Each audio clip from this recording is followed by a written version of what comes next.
Greetings, dear friends. Ruslan Belov here again with our daily roundup of combat operations from the Ukrainian front. Last night, a situation occurred that had long been predicted.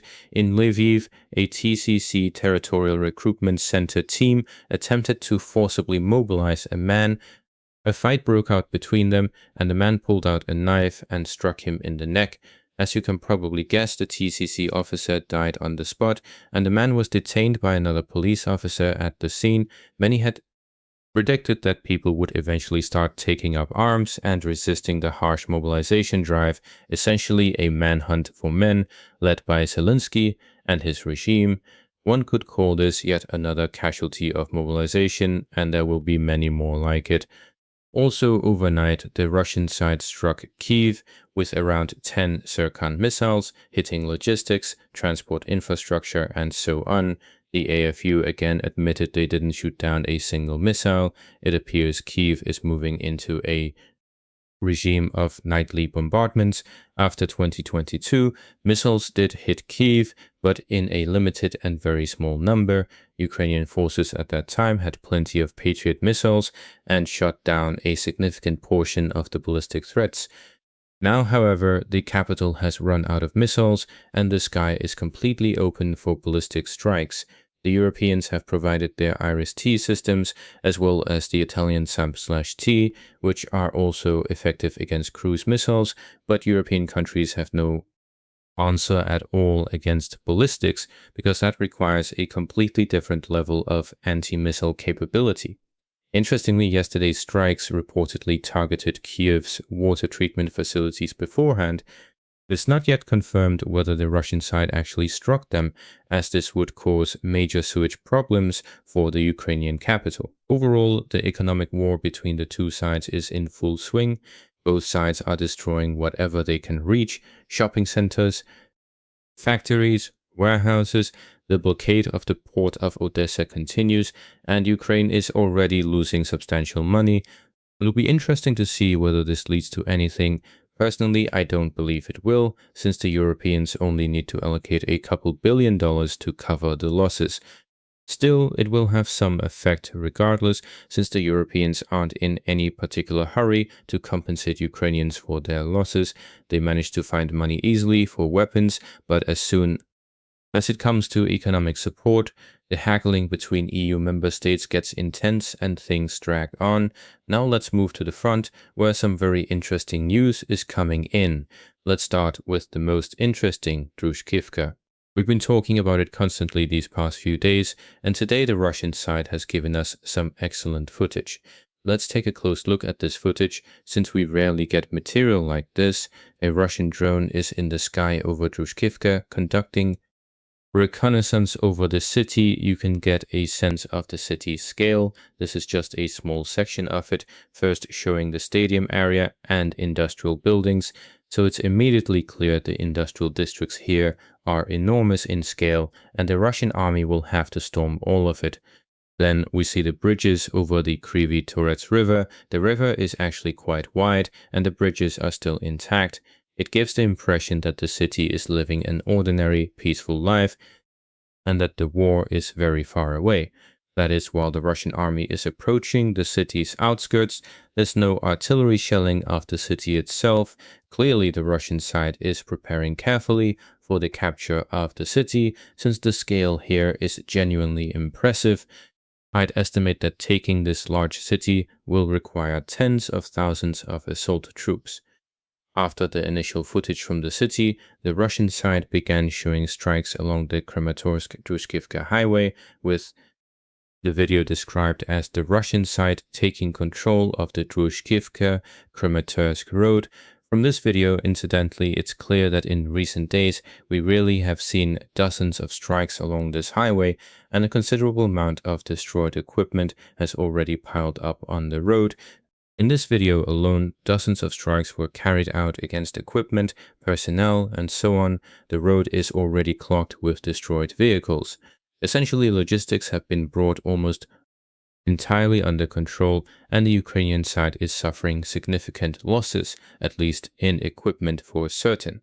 So we can see the Ukrainian side beginning to lose Druzhkivka. On the western side, the Russian army has closed right in on the city. Fighting is already underway for Risky, and once it's taken, Russian forces will break into the city from both the south and the west. In recent days, Mykolaipilia was taken, which will significantly ease the Russian advance from the south and add further pressure on AFU positions in Oleksievo-Druzhkivka and in Druzhkivka itself. Overall, we're on the threshold of major developments on this axis, and a big task lies ahead for the Russian army here. Now let's move to the northern axis, where there's also some minor advance today. From the Shuska bridgehead, there are reports that Russian forces have advanced in Ulanov. In Kosachalopen, the Russian army advanced on the western side of the settlement. The northwestern part has come under Russian control, though for now this is a gray zone without full consolidated control. Further east, there's movement toward Tokarivka, and from the Lipsy bridgehead, there's Russian movement toward Mali Prokhody. I expect the Lipsy and the Kosachalopen bridgeheads to link up soon. There were no advances here confirmed by objective control footage, but information has come in from people on the ground that fighting is now underway in Druzhkivka. This is a village with a line of advanced toward Prikolotne. We had only recently mentioned that fighting was underway on the approaches to that village, that is, fighting in Olkovatka. But while fighting continues in that urban-type settlement, it's been bypassed and forces have moved on to Druzhkivka, meaning the Russian army is no longer just on the approaches, but has actually entered the village, with fighting now underway inside its residential areas. This is significant news because after Druzhkivka there remain only two villages, Slisnev and Hohingno, after which comes the outskirts of Prikolotne. And Prikolotne is a key settlement for this sector. It should also be noted that both Slisnev and Hohingno are extremely tiny settlements. The Russian army is also carrying out heavy daily FAB strikes on AFU strongpoints, and on the considerable number of Colombian mercenaries present here, there's also a large amount of tree lines in this area. Druzhkivka too is of course a small village, but if it had a pre-war population of around 200, then Slisnev is essentially an abandoned settlement. The 2001 census recorded only 5 residents there, and Hohino had a pre-war population of under 100. So these settlements don't represent any major obstacle. Reaching Prikolotne, though, will spell the end for a fairly large AFU grouping to the north. More than 1,000 AFU personnel are stationed there, so we'll keep watching this. From the Kupiansk front, yesterday's reports say Russian forces have essentially finished clearing the settlement, taking full control of the Yubileny district, meaning even the southern part of the city is now under Russian army control. I expect we'll get objective control footage from here soon. The Ukrainian side has essentially written this city off and abandoned any goal of retaking control of the settlement. Incidentally, it was the current chief of the Ukrainian General Staff, Drapati, who oversaw this offensive operation and suffered a complete failure. The Ukrainian army wasn't able to achieve any of its objectives, although it must be acknowledged that certain successes were achieved at the time. In any case, we're awaiting further details from soldiers and footage featuring Russian troops. Now let's move to the Dobropilya sector, but from its northern side. Here we got some interesting footage of the Russian army dropping glide bombs on Ukrainian army positions in the tree lines, where both Ukrainian assault troops and FPV drone operators are located. So we can see the Russian army has decided to seriously commit to this direction. Alongside the strikes, there's also an advance of Russian infantry toward the settlements of Hrustki, Solonzi Kaladias, and Kucherev Yar. We haven't gotten objective control footage from there yet, but these settlements are clearly of interest to the Russian side. The Russian army is also breaking through Ukrainian defenses south of Dobropilya, and an approach into the city itself is expected soon from there as well. Today we also got footage from the western outskirts of Dobropilya, where Russian forces are striking Ukrainian infantry. It's fair to say that here too the Russian army has brought the city's logistics under full control from the northern direction, since supplies to the city move along that very road. Inside the city itself, the situation for the AFU is considerably worse than inside Druzhkivka. A hunt is underway there too, but not on the same scale as here. Ukrainian military analysts had actually predicted that breaking through such a powerful fortified area would take the Russian army up to 6 months. Well, one could say the center grouping has surprised everyone. We're also awaiting further news from Dobropilya itself. As for the Russian army advancing within the city as well, that I know for certain, but there's no footage yet, so nothing is shown on the map either. A bit further south, there's a Russian advance confirmed on camera, where Russian troops came under fire from AFU FPV drones. From the Orikhiv direction, there's no objective control footage from the Russian army yet, but FEB strikes are also being carried out here against AFU strongpoints, where Ukrainian infantry is dug in. Summing up the past 2 days, 3 settlements and just over 20 square kilometers of territory came under Russian control. The AFU made no advances at all during this period. Well, that's all I have on the frontline situation for today. Also today it emerged that Germany is preparing to build a long-range weapons arsenal worth around 12 billion euros. According to Politico and Bild, these systems will allow the Bundeswehr to strike targets at ranges of hundreds and even thousands of kilometers, with the first systems arriving as early as 2027, while the most advanced ones, new generation cruise missiles and hypersonic weapons being developed jointly with Britain under the Trinity House Agreement, are expected by the mid-2030s and will be able to hit targets beyond 2,000 kilometers. The program is being rolled out in 4 stages. In the cheapest first stage, Germany is already in talks over less expensive cruise missiles, reportedly weighing the American-Israeli Anthem system alongside the Ukrainian-made Bars and Flamingo systems. So while some are talking about peace negotiations, Europe in practice continues its militarization and is bracing for a prolonged standoff with Russia. What makes this particularly interesting is that it comes against the backdrop of Donald Trump doing the opposite, partially pulling American troops out of Europe.